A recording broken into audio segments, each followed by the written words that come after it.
All right, boring stuff is finished. Chapter 2 is the worst, is the longest, arduous, most tedious chapter we'll have to put up with. Now comes the fun stuff. Derivatives. We're going to define it. We're going to start finding them. And then later on in the chapter, I'm going to show you shortcuts that'll save you even more time. Then we'll take off and start applying what the derivatives and integrals are all about.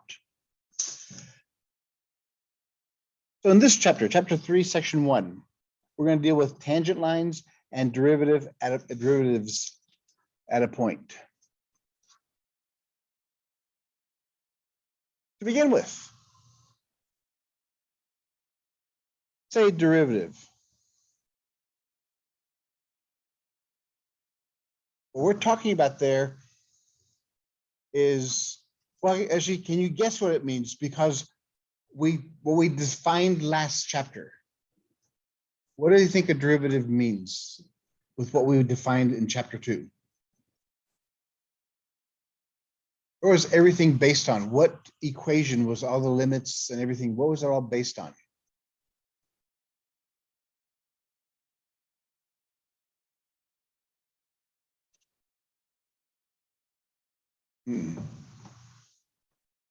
What formula do we always use? No, that was we used the limits, but when we talked about all the whole purpose of that thing was to find what? What are we looking for all the time? The whole purpose of calculus was before quadratics and cubics and all those special operations came in, we had linear equations. Everything was a straight line. Finding the slope was easy.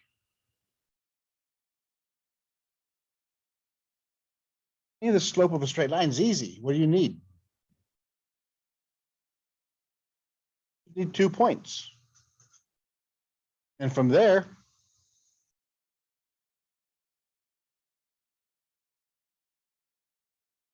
you do the slope formula. This is where we begin. Because what the derivative does, it finds the slope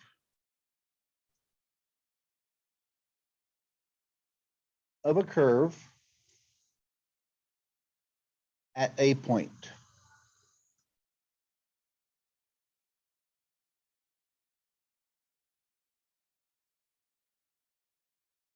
So what we're doing is we went from this to being able to find the slope of a curve at any given point along the domain of that function.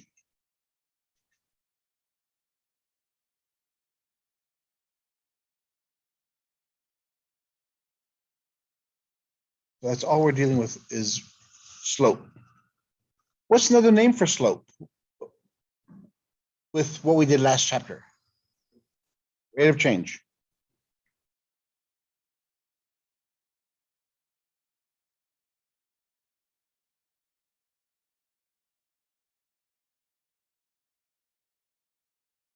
That's where we introduced the limit idea.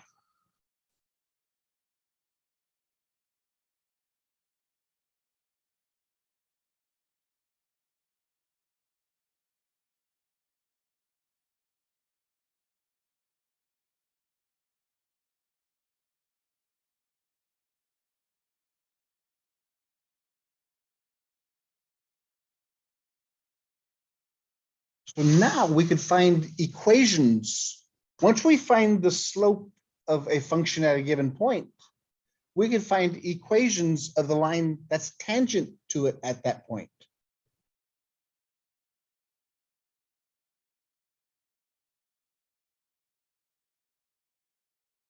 In this graph, we have the curve. This is f of x curve. Then we have this line and this line. What's the difference? What are the names and what is the difference between the two? What is this line called? Secant. By definition, a secant line is what? Has to cross a curve or a graph at 2 points.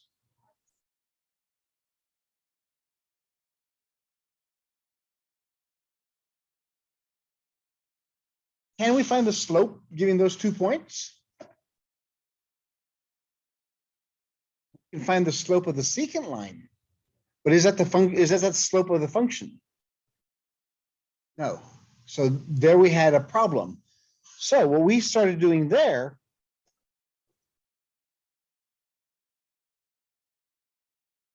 is instead of having a secant line, we decided to make the distance between our 2 points. We started making it go to 0. So eventually, the slope what we're looking for is the slope of the what line? Tangent line.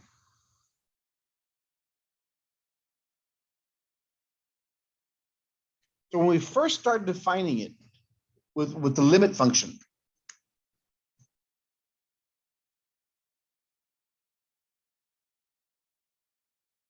we had f of x plus h minus f of x over h as h went to 0.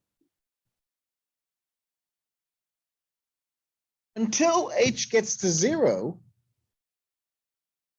finding the slope of the secant line. Once h becomes 0, once h reaches 0, then we now have the slope of the curve at the line tangent to that curve at that point. And that's the whole focus of what we're doing in this course. We're looking at the rate of change. At what rate is this graph, is this function changing at this one moment in time, at this instantaneous point in time, instantaneous rate of change? So to find the tangent line of a graph of a function, what do we need to do?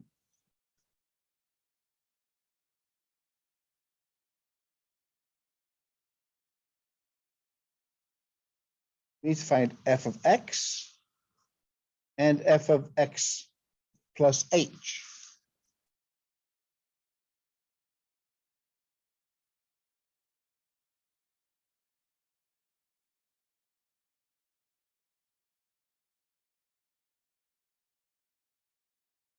So here we have a point P.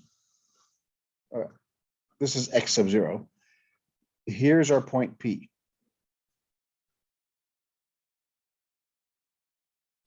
What's the location of that point? When it comes to, what's that? Yes. Oh, I mean,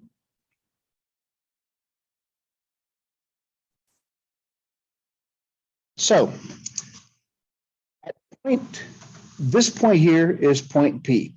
The location of point P is at x sub 0, f of x sub 0. Then we have another point at x sub 0 plus h. It corresponds to f of x sub 0 plus h. And we call this point Q.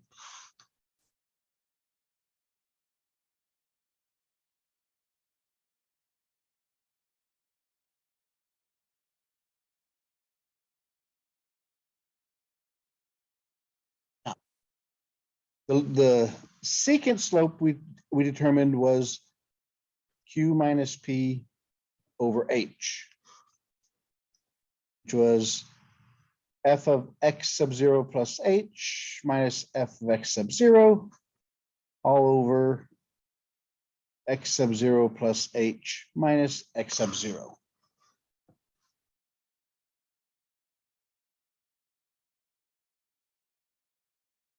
As h gets closer to 0, we're getting closer to x sub 0 there. So what we have here is the limit as h approaches 0 of f of x plus 0 plus h Now, if this limit exists,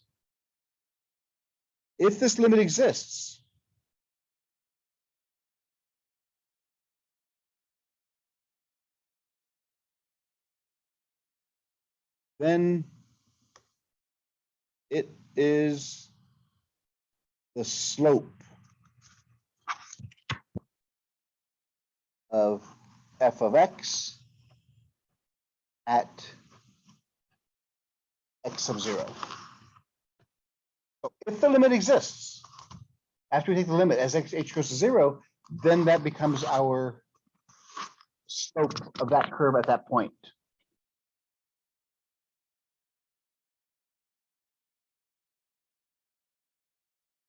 Oop, I'm sorry.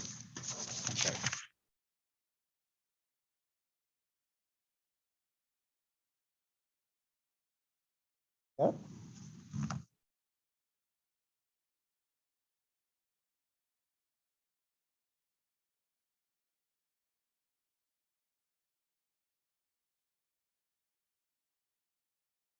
We don't have to prove anymore using the epsilon delta proof, because what was that used for? Why did we use the epsilon delta proof last chapter?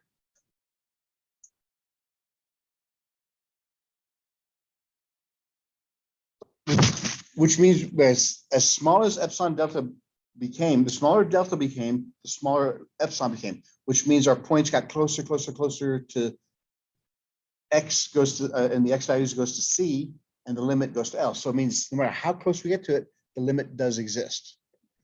And we also discussed continuity. If a function is continuous, what do we know? What happens then? If a function is continuous, then what? The limit exists at all those points in the domain, whether it's infinity to infinity or A to B, open or closed. We talked about one-sided limits and two-sided. So if the limit exists and all the points, then we know it's continuous. So if it's continuous, then we know it has a slope. And we discussed today at what functions do not have limit points. Here's an example.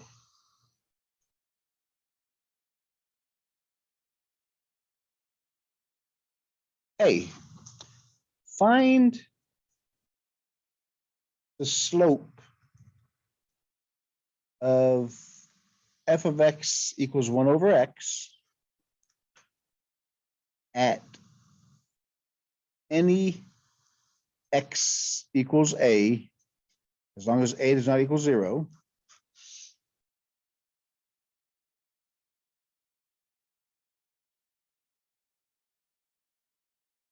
With this one, what is the slope when x equals 1?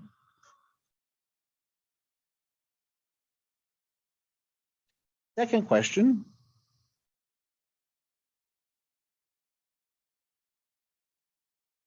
Where does the slope equal negative 1 over 4?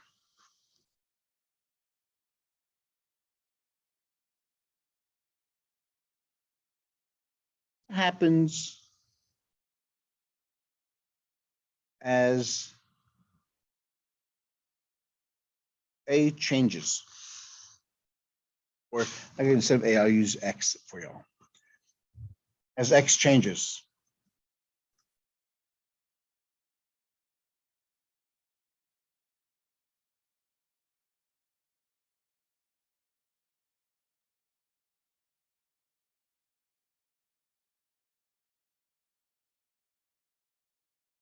So how do we begin this? We have to find the slope of 1 over x first. How do we do that?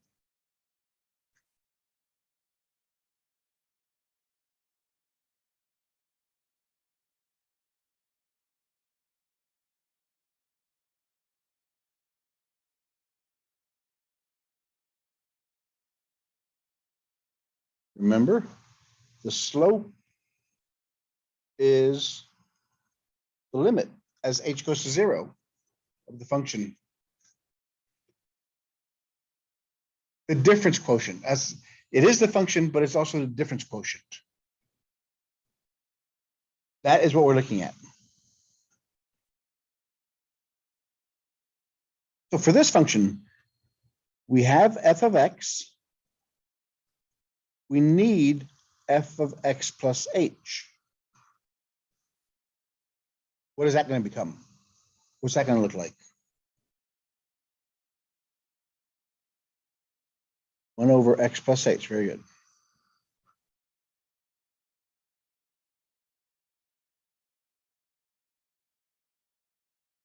So let's plug them in. Limit as h approaches 0,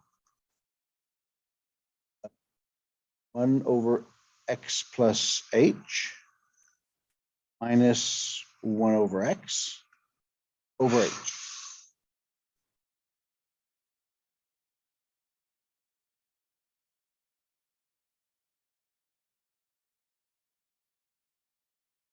How do you work this out?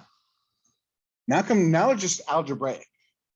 The calculus is the formula. The algebra is the mechanics of it. What do we have to do in the numerator?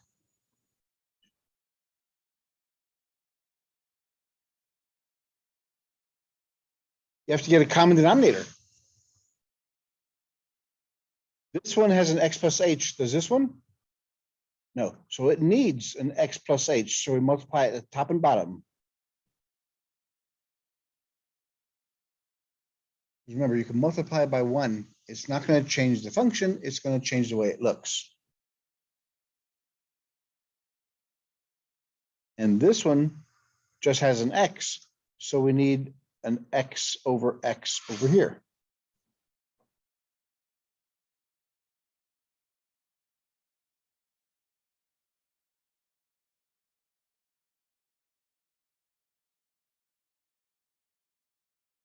So as our limit function as h goes to 0, we have a common denominator of x plus h. Numerator is x minus x plus h.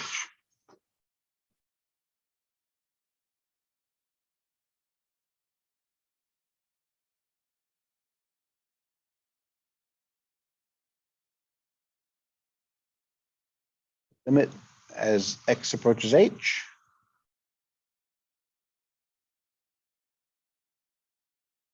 What can we do on the numerator of the numerator?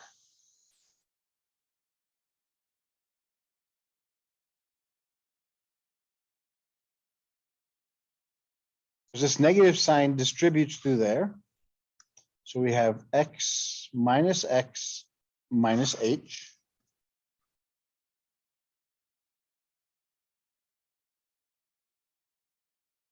So the x's cancel.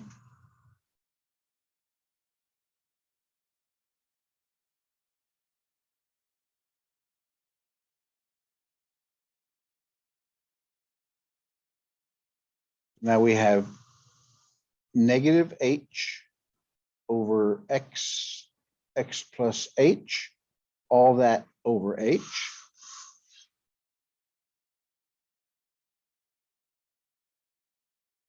The bottom is over 1. We have a fraction over a fraction. What do we do when we have a fraction over a fraction?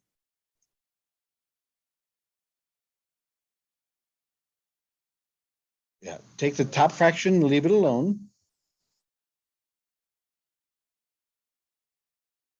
Multiply it by the reciprocal of the bottom.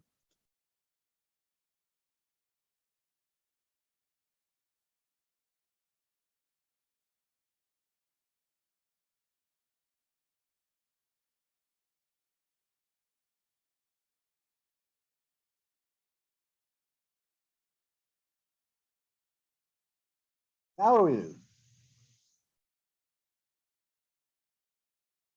Anything cancel top and bottom? The h.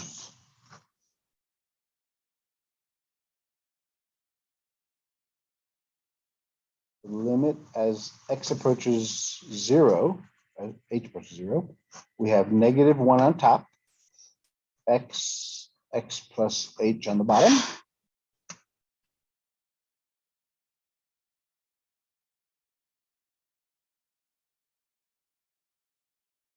Can I do anything else with the function?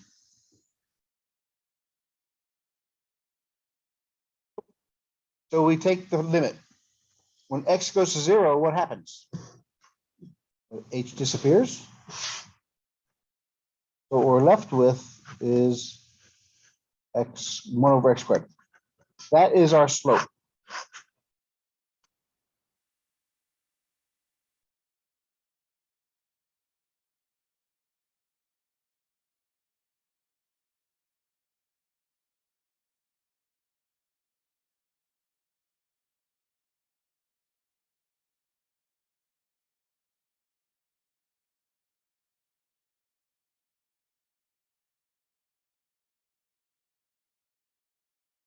What do we do with this? That's the first part we look for. Find the slope.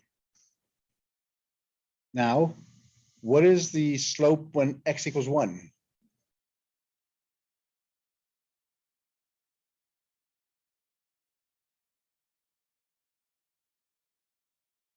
Question B, when x equals 1, the slope is negative 1 over 1 squared, which is negative 1. Slope is negative 1.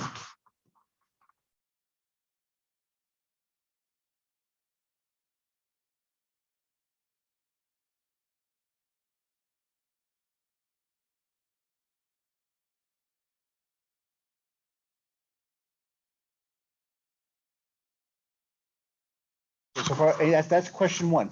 Question 2 is asking, where does the slope equal negative 1/4?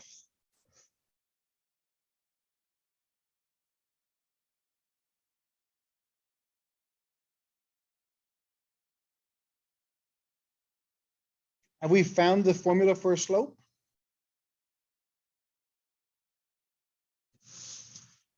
The formula for the slope is here.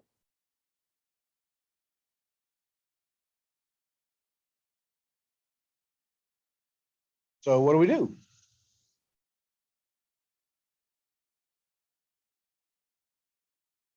We know, when is the slope equal to negative 1/4? Negative 1 over 2 squared is the formula for the slope.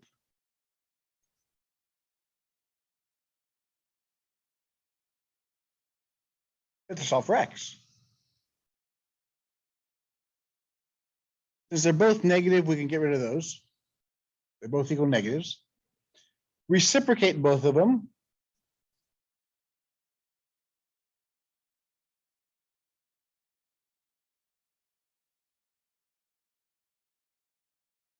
Then what?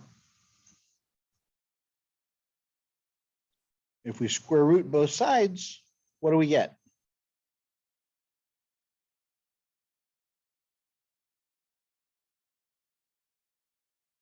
Plus or minus 2. Whenever you square root a squared term, that value could be positive or negative, because negative 2 squared equals 4, positive 2 squared equals 4. So x is plus or minus 2. And it makes sense.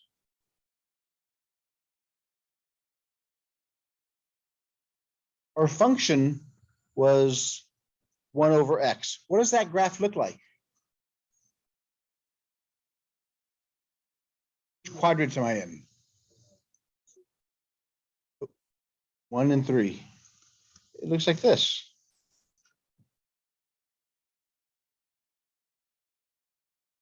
So at 2 and negative 2, the slopes are negative 1/4.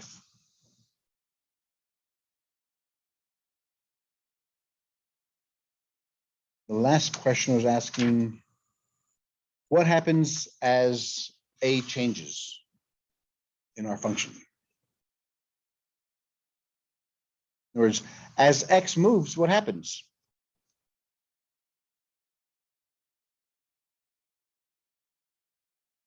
As x moves closer to 0 from the left, where does the function approach? Where does it go? To where?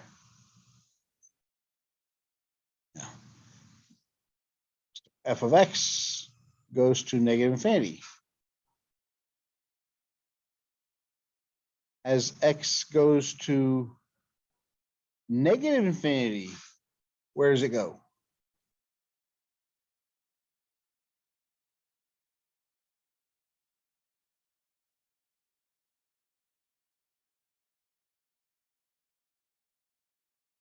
As x goes to negative infinity,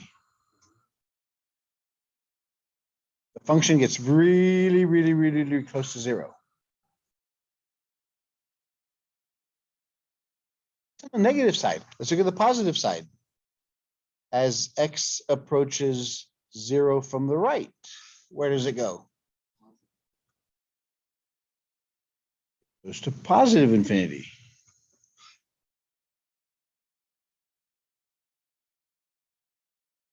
As x approaches positive infinity, the function goes to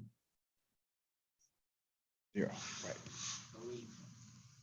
It goes infinitely close, which is what the epsilon delta proof said. If you get to infinity, and we just have to approach it. As we do so, the graph gets lower and lower and lower the further out we get. Infinity plus one, it gets even lower. Infinity plus two, it gets lower.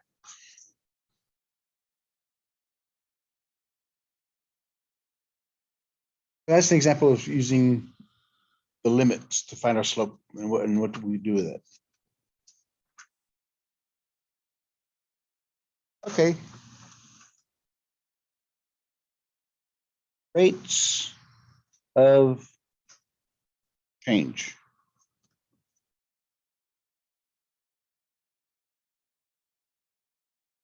The derivative at a point.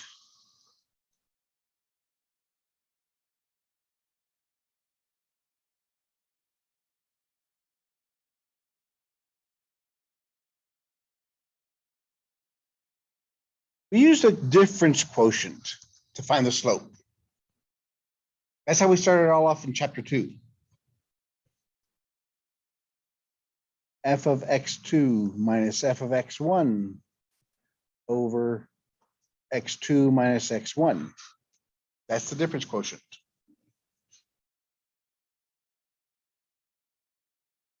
That changed to f of x plus h minus f of x over x plus h minus x,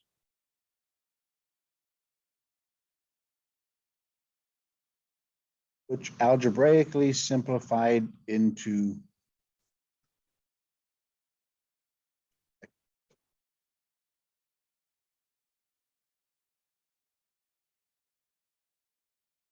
so far so good. So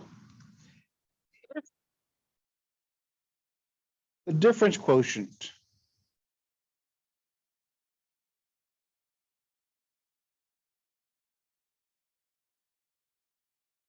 is the difference has a limit L as h approaches 0. We call that a derivative.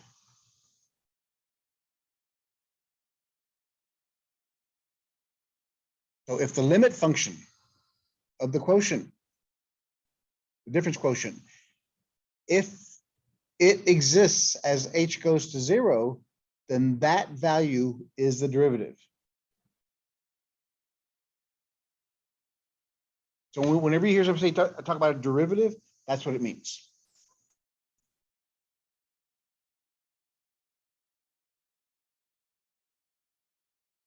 The derivative of a function f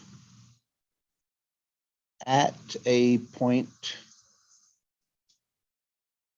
x sub 0 is denoted as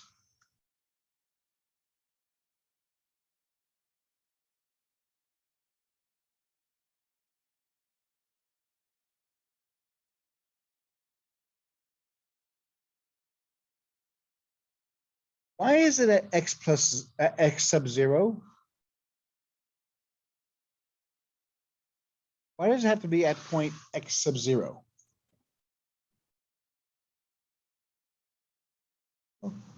If you think of our graph, that's where we begin. Then we go to x sub 0 plus h. And as h goes to 0, it approaches whatever point corresponds to that x value. So the derivative of the function at the point x sub 0, if it exists, it's denoted as the derivative. It's red. F prime of x.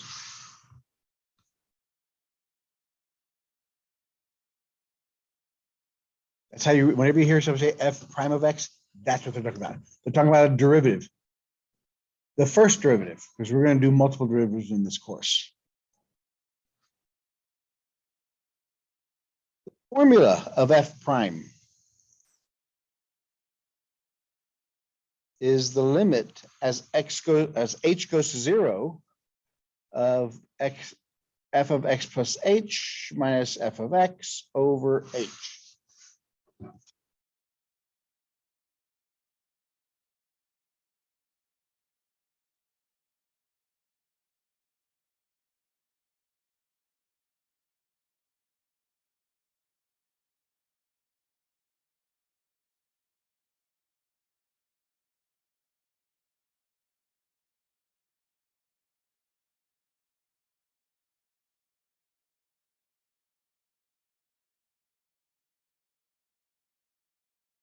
So again, it's the rate of change.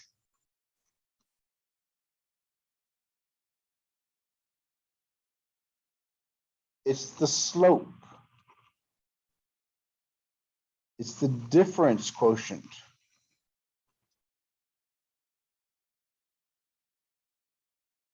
It's the derivative. All those mean the same thing. They're synonymous.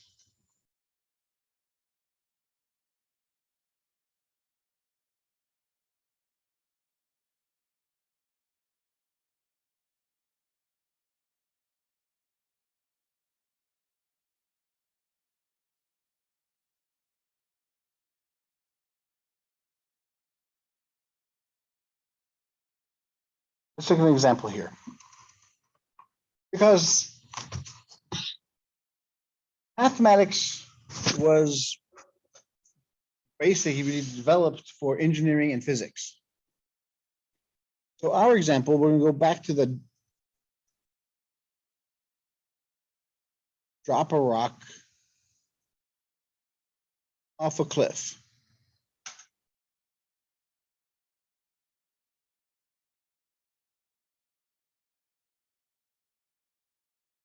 What is its speed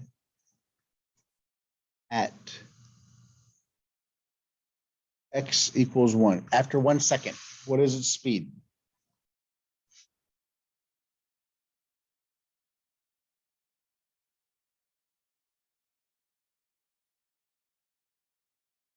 When you hear speed, what unit of measures do we usually deal with? You drive your car, what unit of measure do you deal with? Miles per hour. Miles per hour, feet per second, meters per second. So that's what speed is. In your car, what your car does to determine your speed, it looks at from one point to the next point, how long did it take you to go to that distance?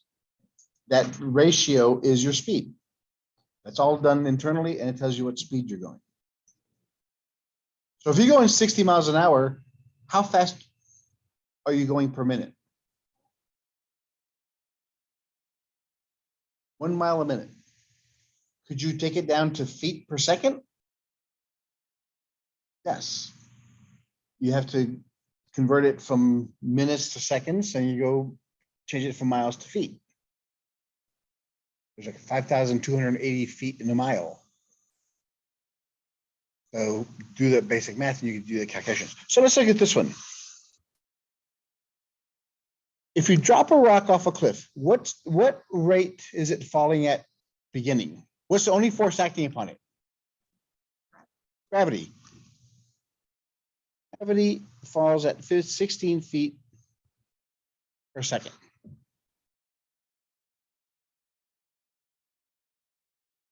The weight of the rock is irrelevant.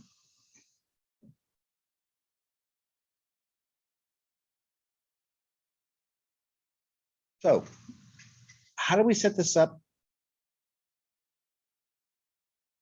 in our function? If we're dealing with time, we have to have 16 feet per second times the time in seconds.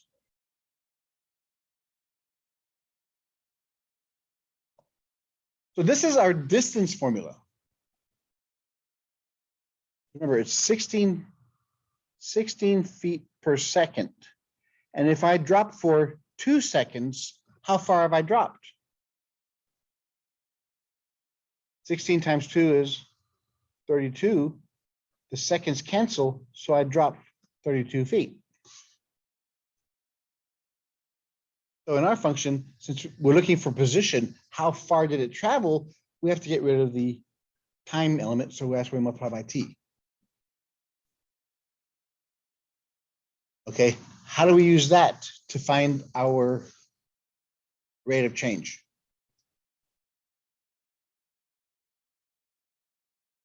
Yes, we have to use the difference quotient. So here's our beginning point. What's our next point? T plus H. So it's 16 T plus H. But what is our H? What are we looking for specifically?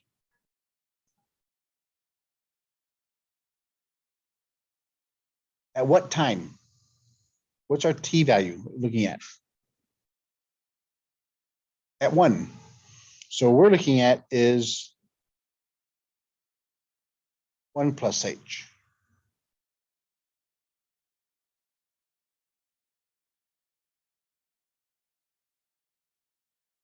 Because we want it, instead of X, we want it after 1 second.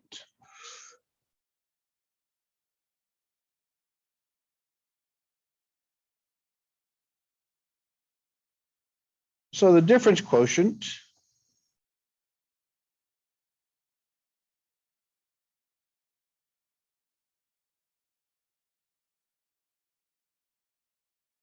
that's just the difference quotient. That tells us the slope. What do we have to put in front? Well, let's solve this one first.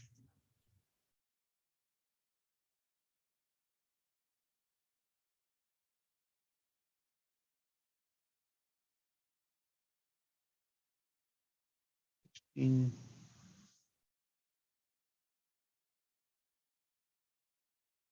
16 T squared.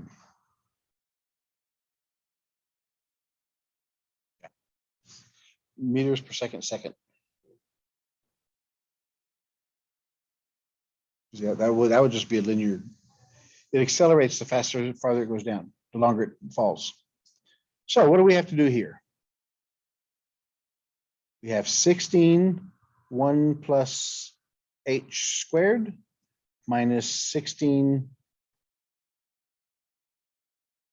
times 1 squared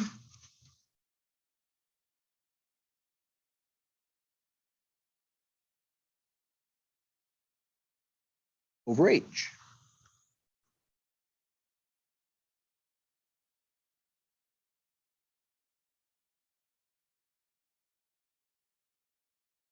What does this become?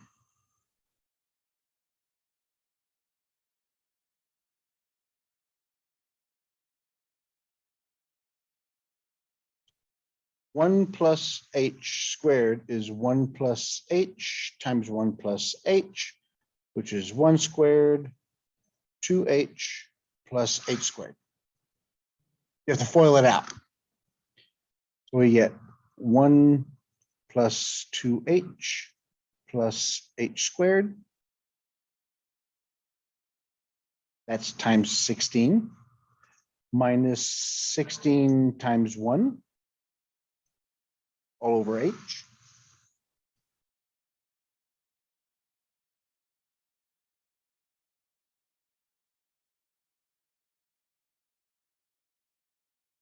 Distribute that. 16 plus 32h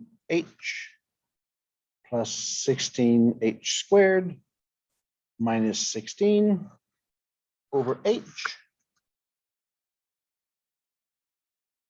What cancels? Yeah, wherever's after the minus has to cancel. If it doesn't, you did something wrong. 32h plus 16h squared over h. How can we fix that?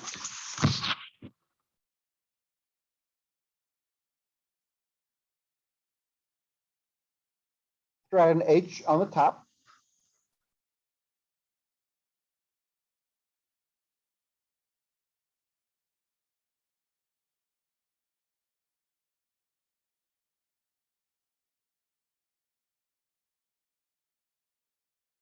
Just cancel.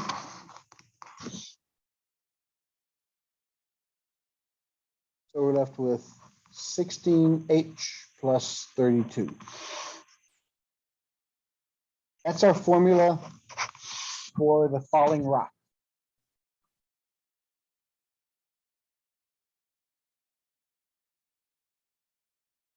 Starting at t equals 1.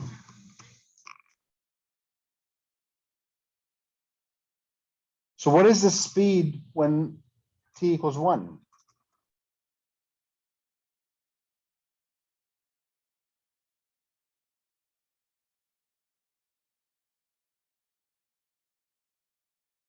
H.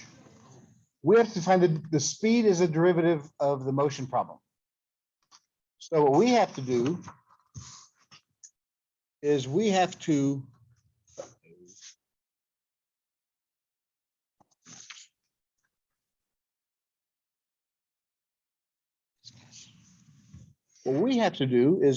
take the limit as h approaches 0, because we want to find the derivative of our function. Our function is 16h plus 32.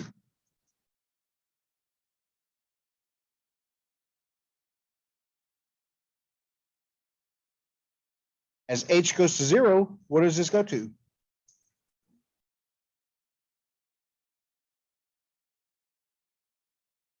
That's the rate of the falling object at t equals 1. As h goes to 0, that goes to 0, we're left with 32. Yes. What's that? That's the derivative. Because the derivative is the limit of the difference quotient. We did the difference quotient here first, got our function. Then we took the limit of it as h goes to 0. So that's what we're trying to find here, is the limit of the difference quotient as h goes to 0. That is our derivative. What we're going to find in the course of this chapter is we start off with a distance formula.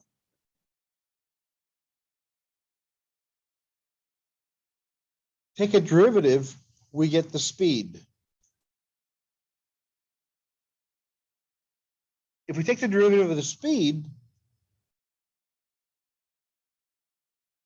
we get acceleration. Speed and velocity are the same thing. They're all derivatives of each other.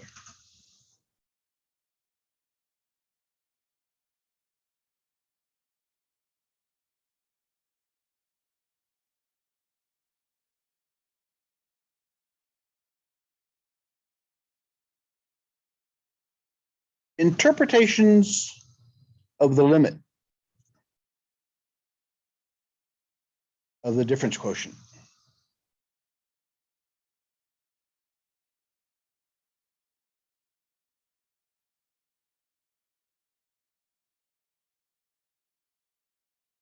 So the limit as h goes to 0 of f of x plus h minus f of x over h. What does this stuff mean?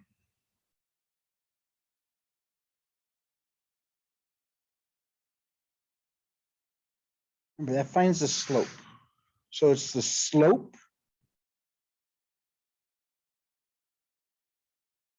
of the graph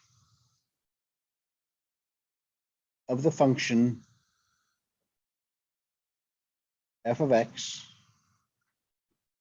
at any x that we're looking at.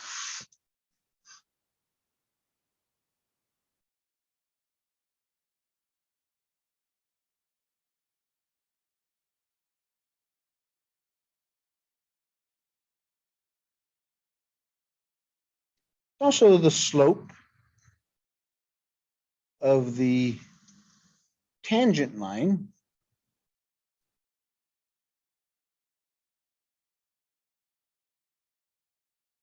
to the curve f of x a certain point.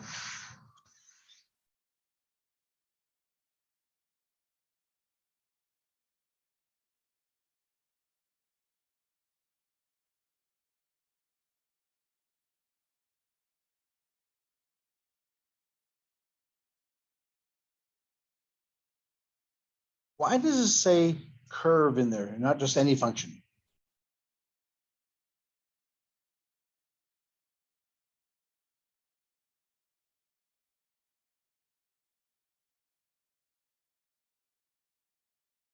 Exactly. You cannot get a tangent line on a linear equation because the linear equation is its own tangent line. It's a straight line of itself. So that's why you have to specifically state it's of a curve.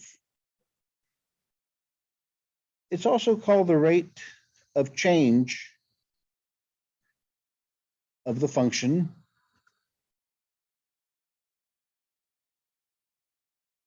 f of x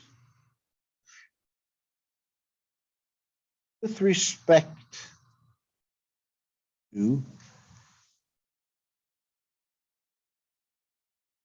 we're going to be using with respect to a lot. So whenever, instead of writing with respect to, I have to WRT. So it's the rate of change of a function f of x with respect to x at any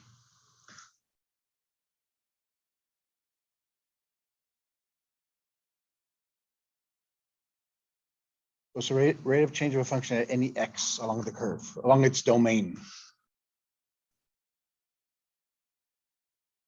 It's also called the derivative of the function f of x at any point.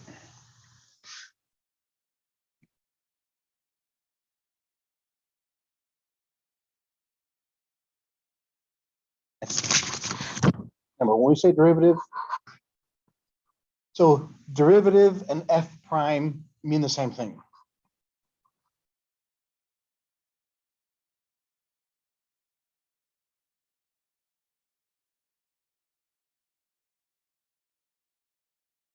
Let's do this for a couple of examples. Let's find the derivatives.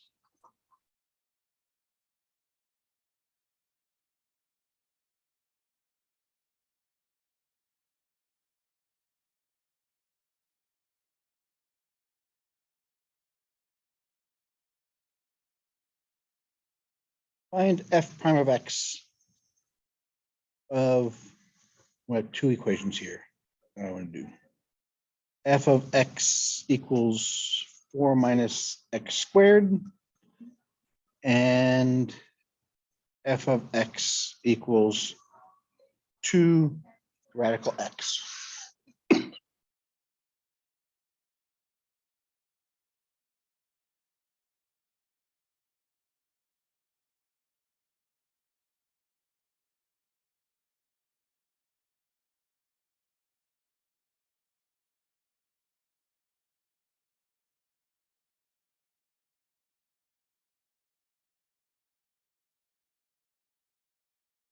To find f prime of x, what are the steps? What's the first thing you got to find?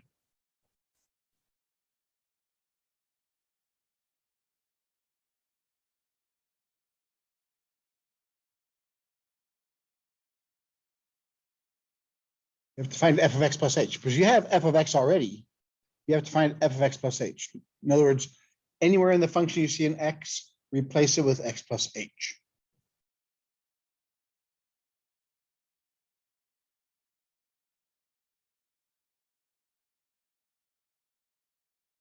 Plug f of x plus h and f of x into the limit operation.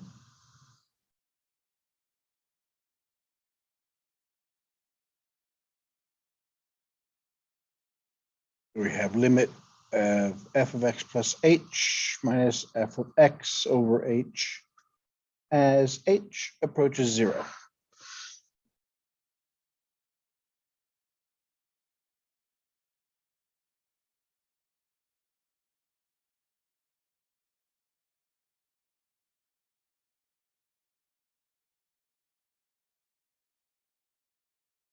Algebraically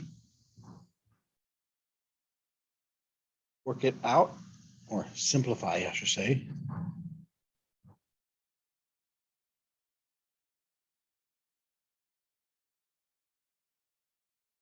And then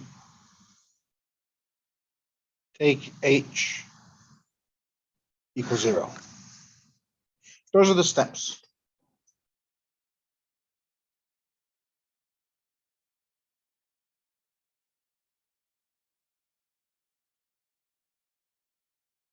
It's going to get worse. We're going to do, whenever we deal with limits, we have to write limit as h goes to of the function. So for right now, we're going to do that. But once I show you the shortcuts, we're done with limits. We have to do it.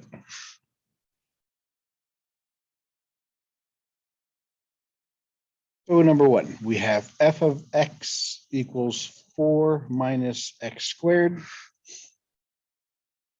For this, we have to find f of x plus h.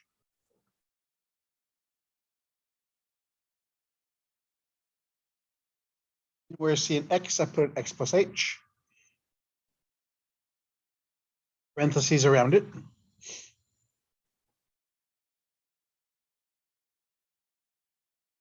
Step 2 says plug it into limit. The limit as h approaches 0 of 4 minus x plus h squared minus 4 minus x squared over h. H, yeah, 4 squared.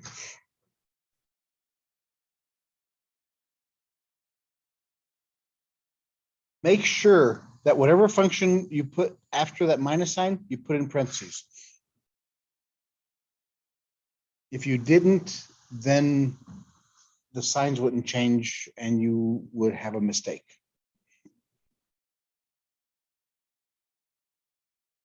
Algebraically simplify it. What does that mean? Step 3.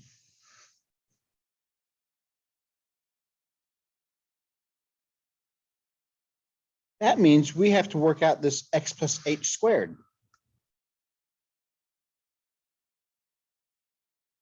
FOIL it. Yep. Because x plus h times x plus h. Since it comes after a minus, I gotta put it in parentheses.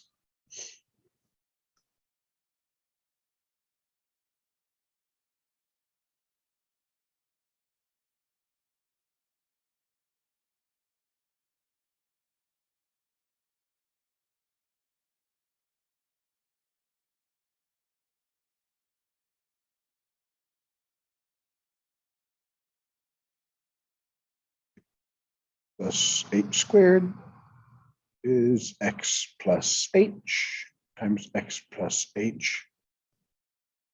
X squared plus xh plus xh plus h squared.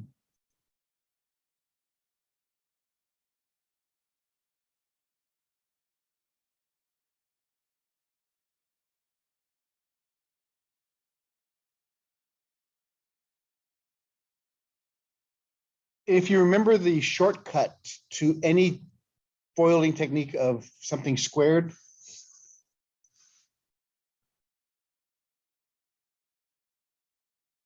a plus or minus b squared is the first term squared plus or minus 2 times the first term times the last term plus the last term squared. And it's always going to be plus on this one. It's plus if the sign's plus, it's minus if the sign's minus. The second sign's always going to be plus. So there's a shortcut. Take whatever the first term is, square it, multiply them together and double it, then second term squared.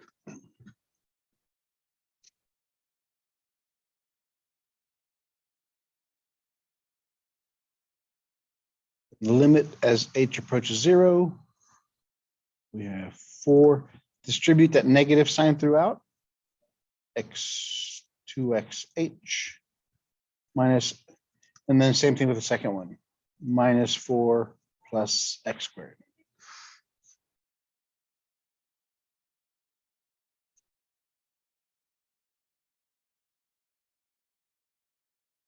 Yeah, I'm not gonna lie. This is the worst part, the algebraic part, because we have to expand it, then we have to simplify it. What cancels? The 4 should cancel, and the x squared has to cancel. Everything after the minus sign has to cancel. This minus, I should say.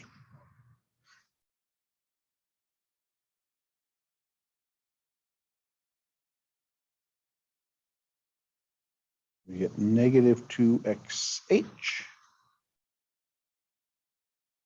minus h squared over h.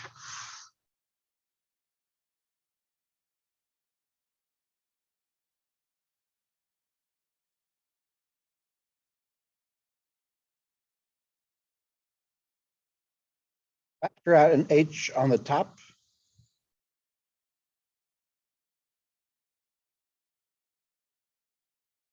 They cancel.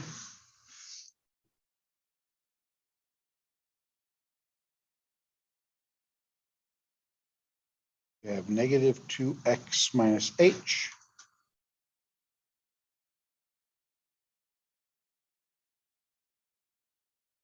So as h goes to 0, that disappears. So we're left with negative 2x.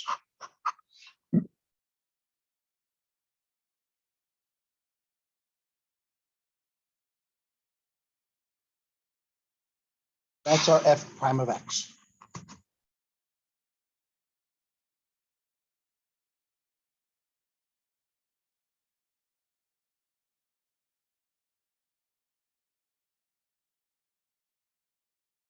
So far, so good. Let's do the second one. The function 2 radical 2, or 2 radical x.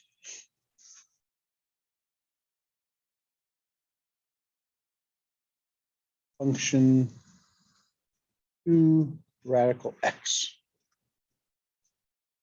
Find the derivative.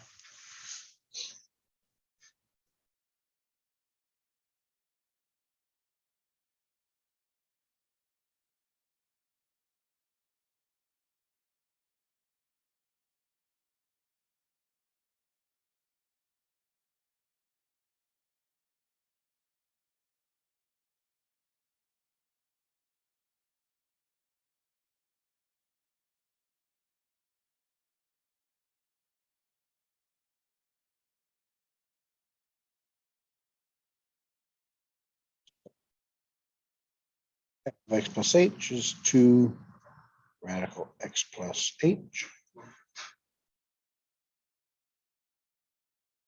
Step 2.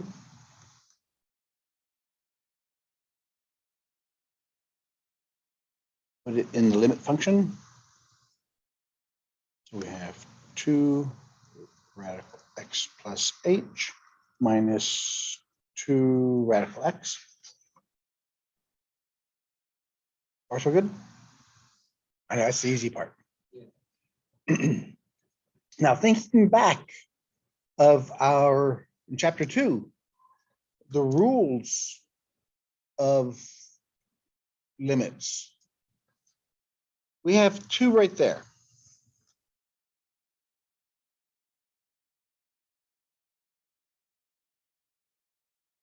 We can factor out the 2.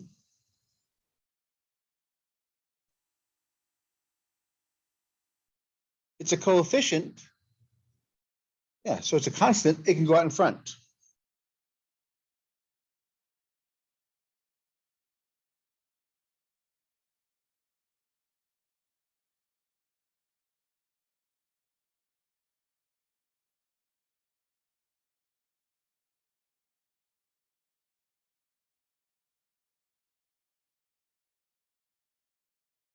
Remember last chapter, whenever we had radicals, what do we do?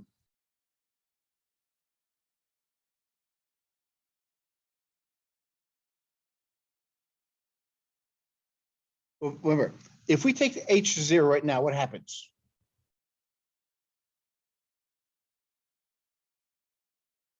Zero over 0.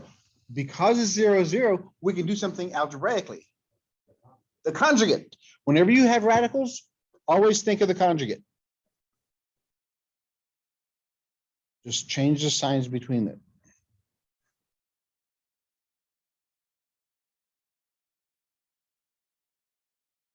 Maybe I'll remember that.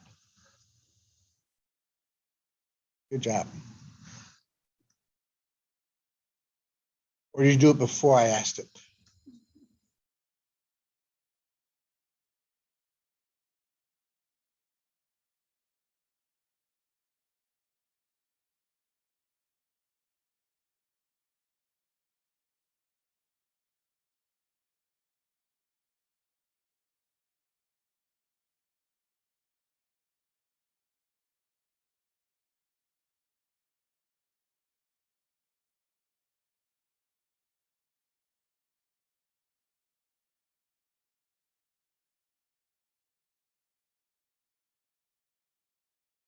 Remember the shortcut for multiplying different signs, binomials?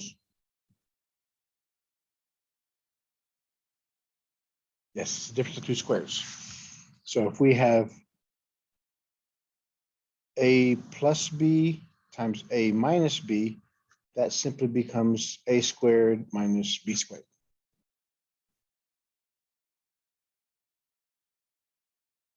That's a shortcut. So here we have a minus b, a plus b. So that's the difference of 2. Now that's the difference of 2 squares. We have the same terms, but different signs. So if I take this first term, a, and I square it, what do I get?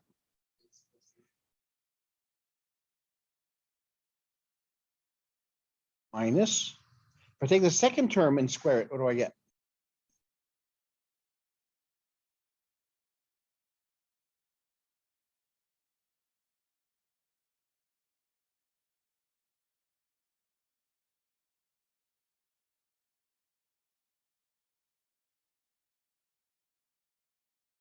Just cancel. I'm sorry. Yeah, that little the shortcut's going to help you a lot. How many of y'all were doing the FOIL technique?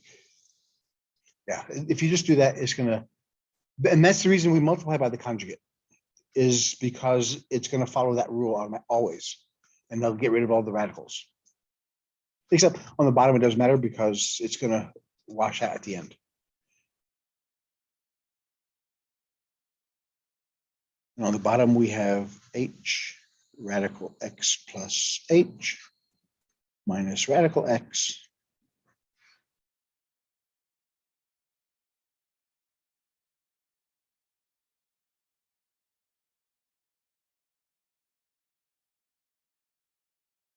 the h's cancel, so we have 1 on top.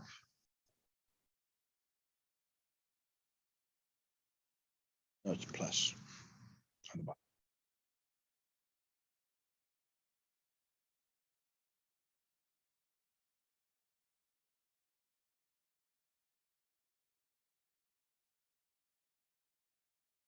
Let me ask you this question, but when can you take h going to 0? At what point of the process can you do that? Can't do it whenever you want to, because the problem was earlier, if you did it, you got 0 over 0. If you do it all along, you got 0 over 0. Only at the very end. If you can't do anything else algebraically, that's the only time you can use h going to 0. So now at this point, I can't do anything algebraically. So anywhere I see an h, I put a 0. So I got 2, 1 over radical x plus radical x.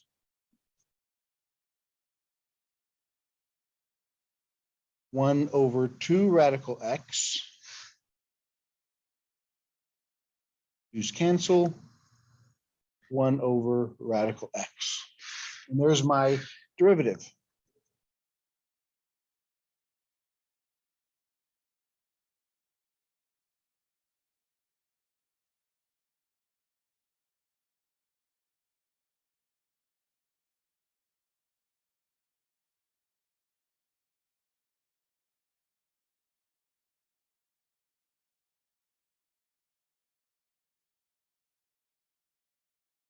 This is a lot more fun than worrying about epsilon delta crap.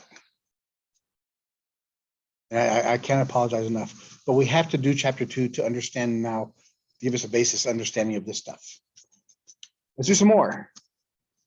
And this time I want you to find the first derivative as well as the equation of the line, the tangent line at that point. So find f prime of x and the equation of the tangent line. Let's do an easy one.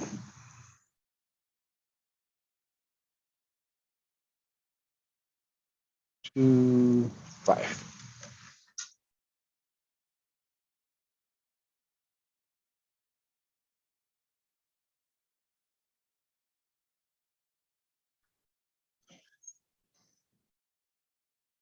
Okay, the first thing I have to find, okay, I converted y to f of x.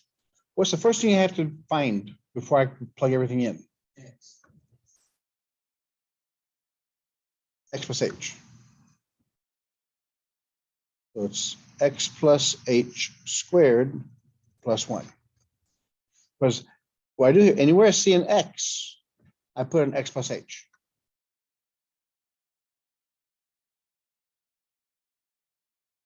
Step 2, I plug it in.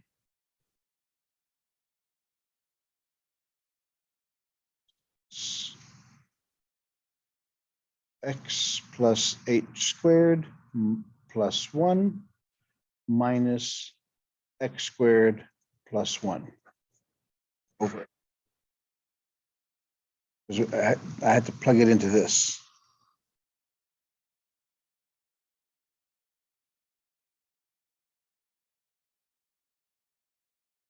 I have to plug it into that.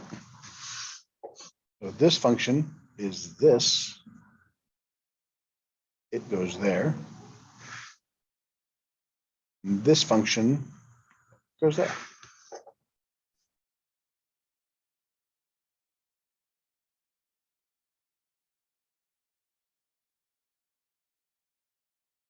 What does this become?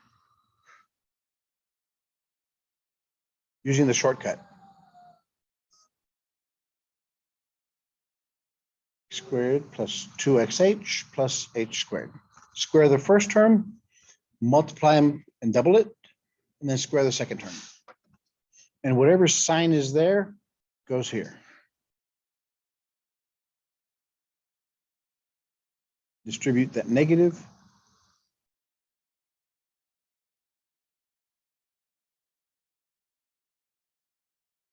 If I'm going too fast, stop me. Now what do? Yeah, x squared cancel. And the ones, very good.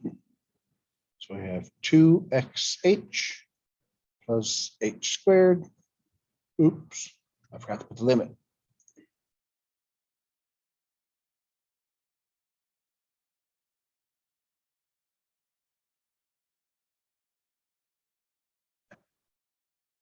Always, because if you plug in 0 for h right now, it'd be 0 over 0.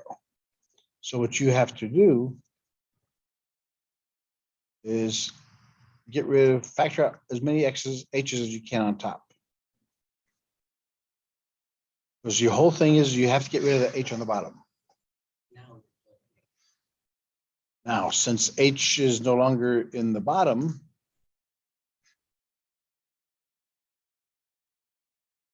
we can take h going to 0. So our derivative is 2x.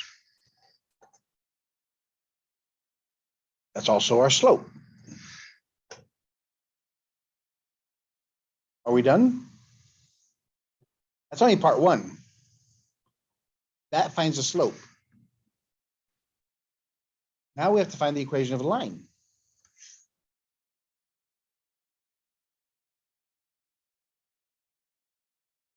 To find the equation of the line,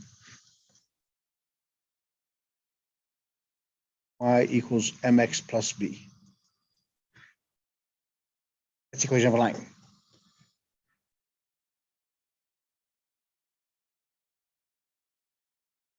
We have x and y,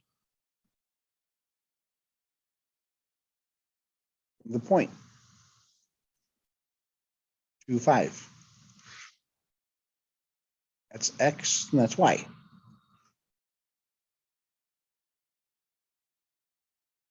We have the slope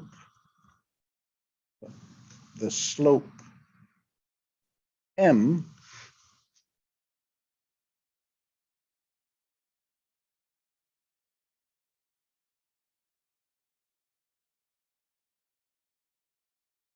x is 2.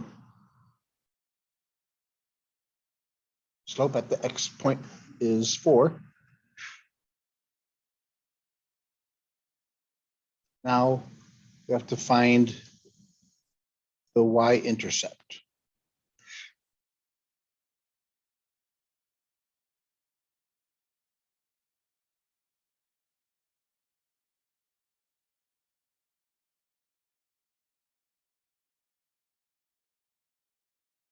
Plug in what you know.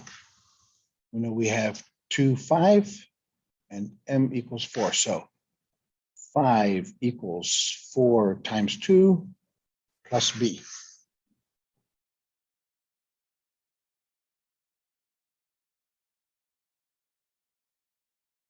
Subtract 8.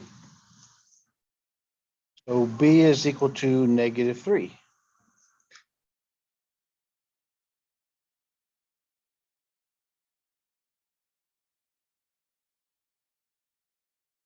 Plug m and b into y equals mx plus b, and you're done. Y equals 4x minus 3. That's the equation of a tangent line.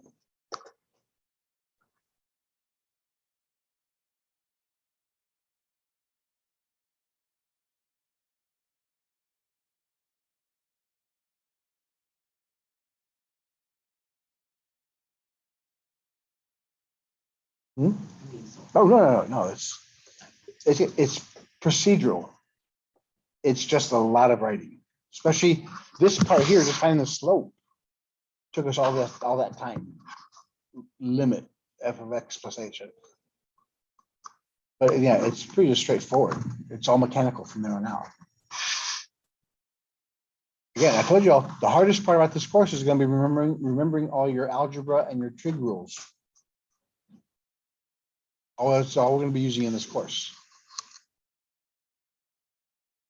Let's do another one, since you guys don't look tired enough.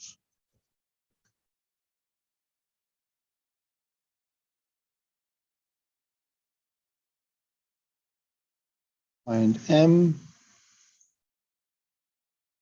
and the equation of the line tangent to y. There. So find the slope and the equation of the line tangent to the graph, to the function.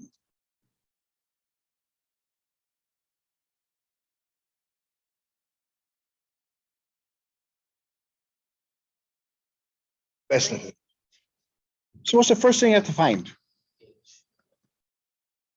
X plus h.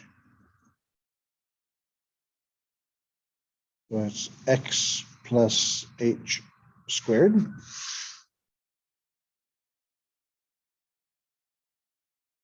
Now I take these two and put them in the limit formula.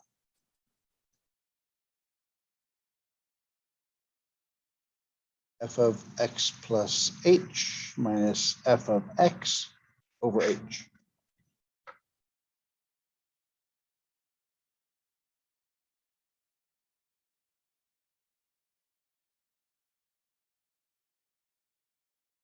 X plus h squared under 8. X squared under 8. Everybody at least get that far. Yeah. Wait, no, I got 5. Okay, good.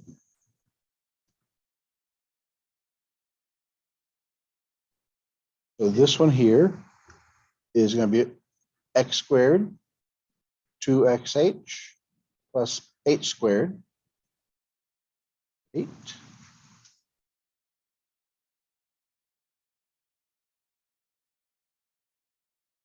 Okay, actually the next step is, again, it's all algebraic. You have to get a common denominator. What does this one have that this one doesn't? X squared plus 2xh plus h squared, top and bottom.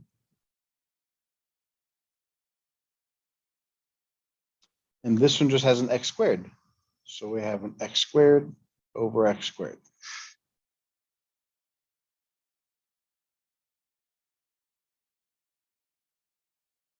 We have to simplify the numerator. X squared plus 2xh, oops, plus h squared. 8x squared minus 8x squared plus 2xh plus h squared. Everybody okay so far? This is what I'm doing. So I needed to fix the top so I have a common denominator.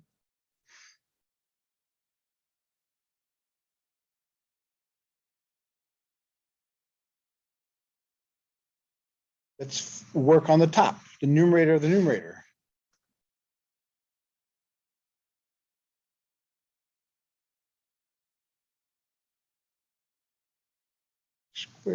X squared, 2xh, h squared. So we have an 8x squared. Distribute this negative 8 across the board. So it's negative 8x squared. Negative times positive is negative. 8 times 2 is 16. Negative times positive is negative. 8 times h squared.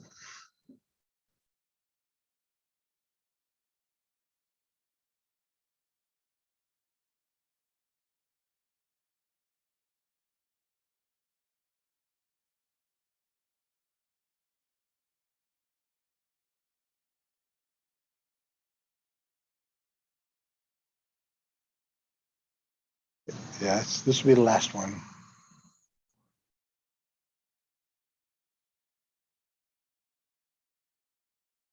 Oh, not yet. Oh, yeah. This right here. Out of those two.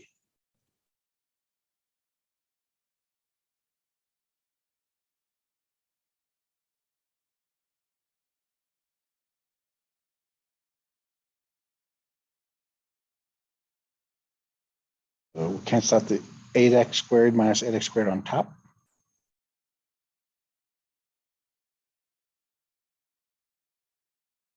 Just negative 16xh 8h squared. All that over h.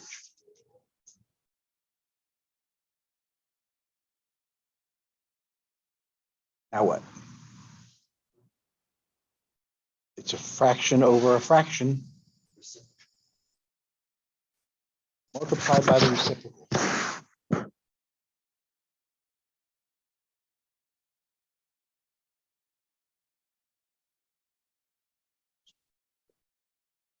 X goes to 0, h goes to 0. Take the top fraction and leave it alone. So it's negative 16xh minus h squared over x squared plus 2xh plus h squared times 1 over h.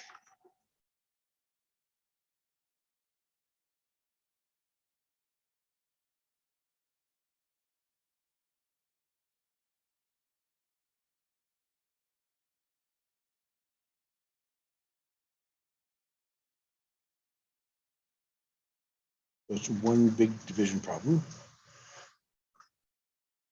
Factor out an h in the numerator.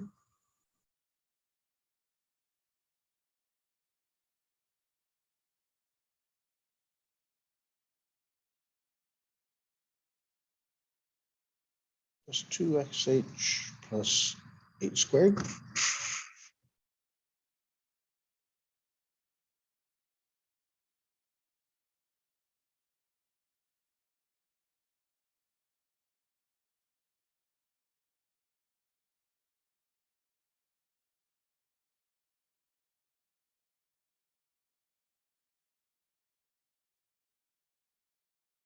They just cancel.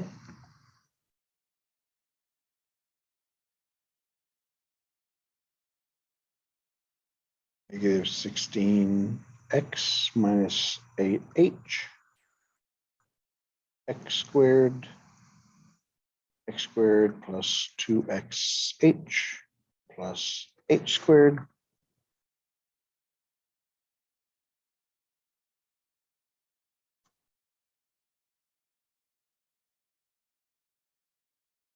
We cancel anything else? Nothing else cancels. Can you put zeros? Now, since we can't go any further, we put 0 in for h. Anything that has an h goes to 0. That leaves us negative 16x x squared.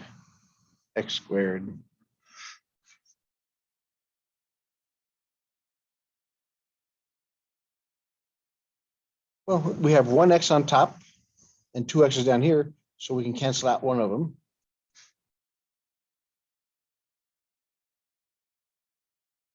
So we have how many x's on the bottom now? And there's your slope. That is your first derivative.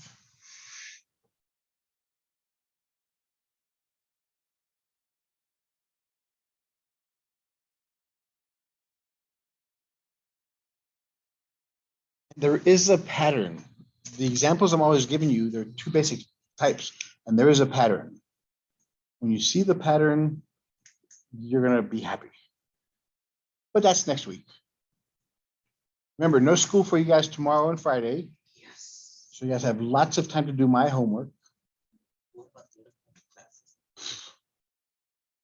Nothing's more important than calculus. Yeah, you're right. Unless it's all science.